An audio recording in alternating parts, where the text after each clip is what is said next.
I did not work with my grandfather, but my sister and I visited and stayed at my grandparents' home over our summer vacations every year until I graduated from high school.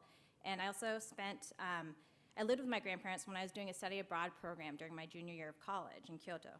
And so during one of these visits, I remember my grandfather writing 8 Chinese characters with a calligraphy brush and then putting it up centrally on the wall in the living room of his house. I had asked him what they meant, and he said, it's Shitsui Taizen Tokui Reizen, and he said it's very difficult to explain, but it basically means that when things are going badly and you experience failure, you should not get distressed and to continue to act boldly.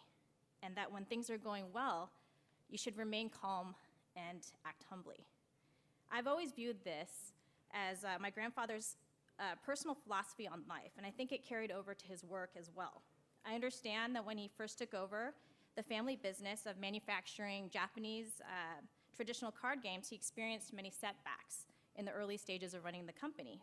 For example, he tried and failed at various ventures, including making instant rice, running a taxi company, before finally settling into electronic games.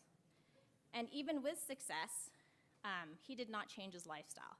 He continued to live in the same house that he had grown up in. He did not move his company headquarters to Tokyo, which is what the majority of companies did in Japan. He didn't change the company's name to something more catchy or easy to remember. And he continued to go to the same restaurants that he'd been frequenting for decades, and he didn't travel or change his daily routine at all. In Japan, there's something that's called a daruma doll. It's usually red, and it depicts a bearded man, the Bodhidharma, who is the founder of Zen Buddhism. When you buy the dolls, both eyes are white, and you're supposed to fill one of the eyes in when you set a goal, and then you fill in the second eye when you've achieved it. My grandfather had a very large daruma doll in his house, and I remember asking him when he would draw in the second eye. And he laughed and said, probably never. I was mystified by this response at the time, but now I realize that he was someone who probably never felt that he had succeeded or never allowed himself to feel that way. When he stepped down as president, he delivered a statement in Japanese. I feel very honored to have been able to have an impact beyond the limits of my own abilities in such a highly competitive industry, and I'm grateful to everyone who supported me.